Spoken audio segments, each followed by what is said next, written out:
Okay, no. That's off the rails a little bit. Hey everybody, my name is Kevin Pira. I am a certified financial planner, and today I'm reacting to I'm 58 and I have no retirement. This video is by the Ramsey Network and Dave Ramsey. So let's go ahead and find out what's going on here and see if we can provide any valuable input. Let's go. So I'm a 58-year-old single guy, getting tired of working. I'm trying to get to retirement, but I don't have really anything saved. I need to know what I should do to get there. Okay. What do you make? 75. What do you do? I'm a trim carpenter. I trim high-end houses and build some custom cabinets as well. Okay. Do you have any debt? I've got about $25,000 worth of a mortgage and $20,000 auto loan. Okay. Good. Okay. All right. Why have you saved no money? I was married to a spender, and at the age of 50, got divorced, and I walked away with $0. People may disagree with me here, but being married to a spender is not an excuse to have nothing saved for retirement in your 50s. I mean, you had your whole life, your whole working life to make something, invest, save. Even with a divorce, that's not going to be all taken away from you or something like that. So I do think that's an excuse and a bad mentality.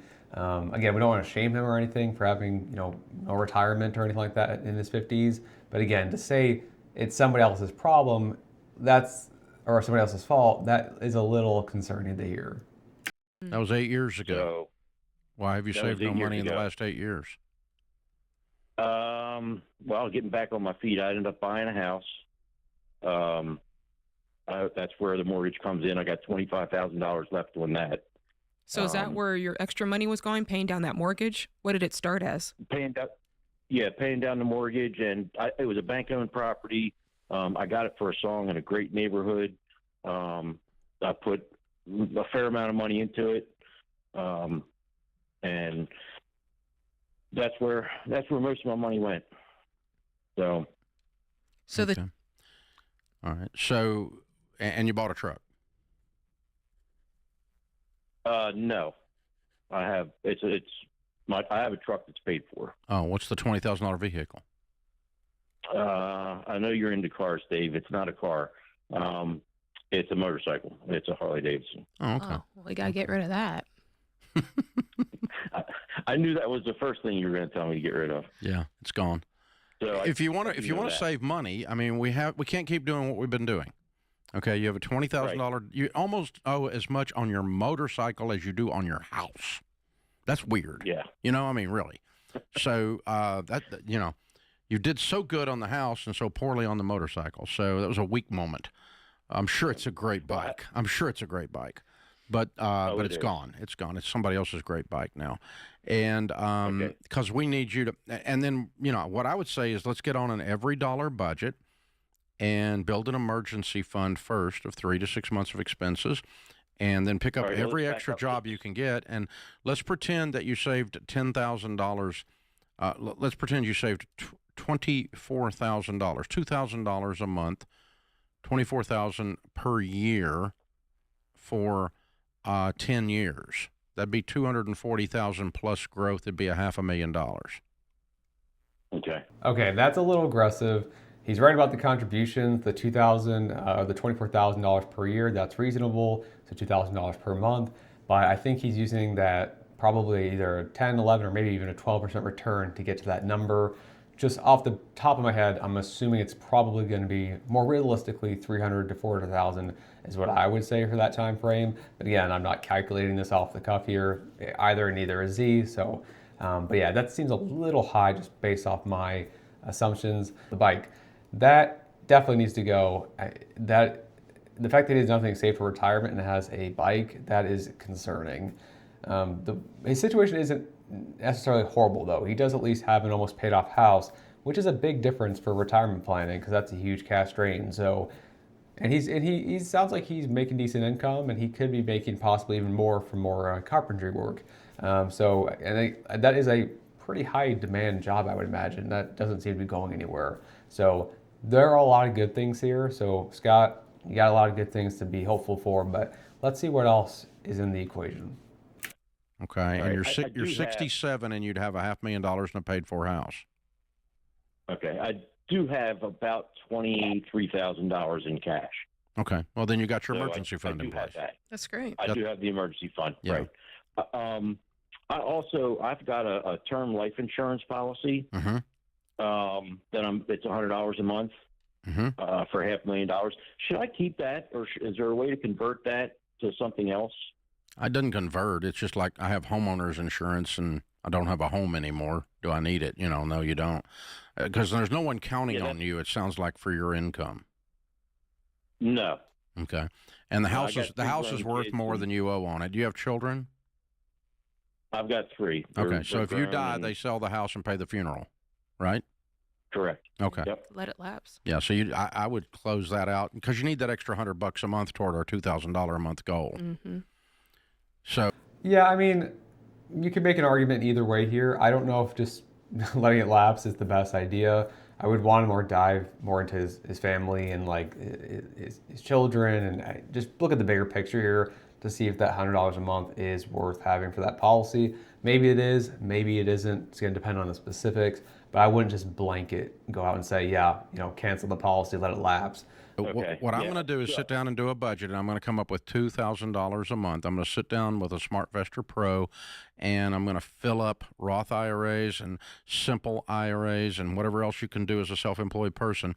The great news is, as a trim carpenter in high-end properties, you are in great demand. You've always had more work than you could take on. Right. And so if you want to jack it up and make some extra money for a little while, you can do that. I'm always less tired when I don't feel like a hamster in a wheel, when I'm actually getting traction. What I would probably look into is a solo 401k. That really could be powerful for him, especially if he can even earn more money. Wow, he could really load the boat a ton for those X amount of years that he has in his working life. And that could add up to be a substantial amount of money.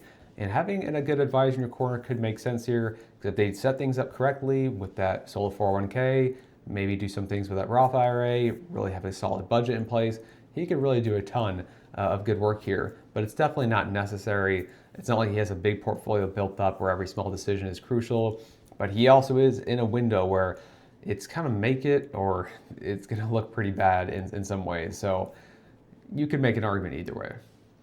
Part of what's I can making tell you you- tired is you feel stuck. I don't know if I necessarily feel stuck. I know what stuck feels like, because once I got out of my divorce and got rid of the spender and started actually saving, or being able to have money and didn't have to live paycheck to paycheck and play the beat the bank game, I sat down one day and thought, wow, this feels really good. Yeah, I'm tired of working is what you told me. And so if my work is going toward a goal that I'm excited about, I'm not as tired. That's all I'm saying. Okay, yeah. Well, my goal is to get as much money, save as much money as I can for retirement. And retirement for me is probably working 3 and 4 days a week instead of 5, 6, and 7 days. That's true, but there always comes a time where you won't be working anymore. And so making sure you get to the point that... That's true. There is going to be a point where you physically cannot work anymore, and you have to have a plan figured out for those times. That's definitely that carpenter mentality, self-employed mentality there, where it's like, I'm just going to keep going even a few days, a week in retirement.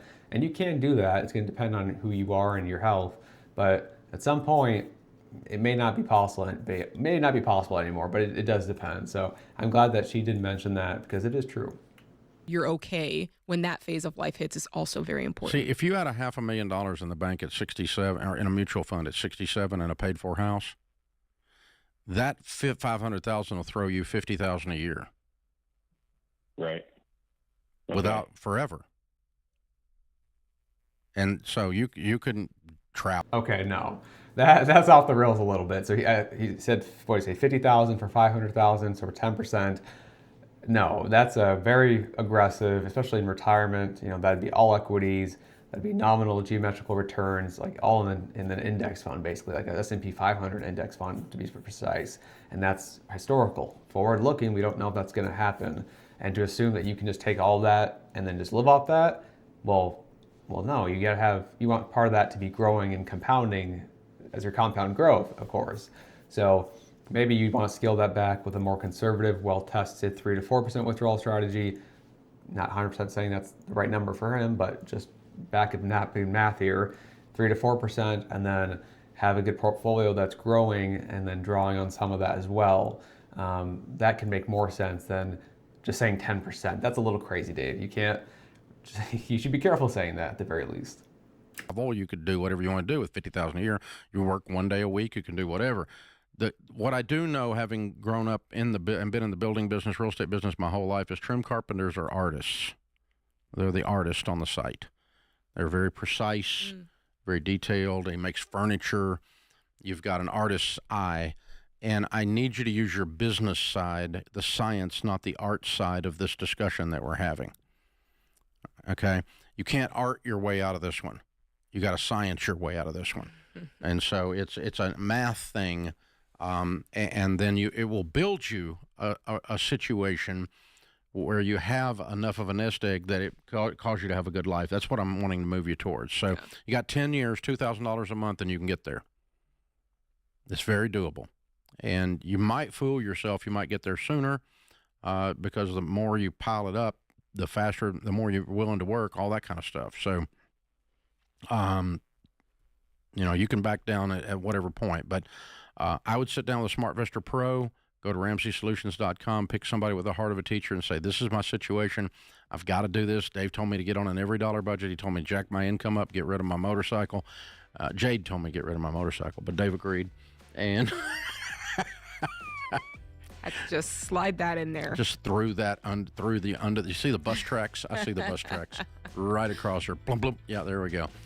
And get you a game plan, man, and then execute. Yeah, I mean, if you want to meet with a fee-only fiduciary financial advisor, I think that's totally reasonable for him because just based off the fact that unfortunately he hasn't saved much for retirement, I would maybe want someone to have, in checking those blind spots and making sure he is on course to have a successful retirement. And I do believe that whatever fee they're charging will be vastly, outperformed by the alpha they could provide through proper tax planning, budgeting, setting up those solo 401ks and managing those in a way that makes the most sense for him.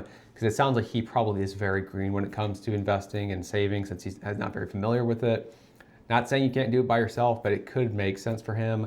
But yeah, just loading the boat, working as much as you can, physically can and mentally can, and just I would load up a solo 401k probably as much as I could, maybe make it like a Roth solo 401k, make some contributions there, Roth IRA, put some money in there, try to max these accounts out as much as you possibly can. Of course, with a solo 401k, technically you could do up to $70,000, or I think it's 25% of your self-employment income. So he's going to have to work a lot more to get to that cap. But again, he's got potential here. It's just whether or not he can make it happen and really get in the trenches and contribute to those accounts. So that's my rant for there, you guys. Off the top of the cuff, off the top of my head here. No script, just my opinion. But again, thank you guys so much for watching. It's been a pleasure reacting to this video. I'll see you in the next one. Bye-bye.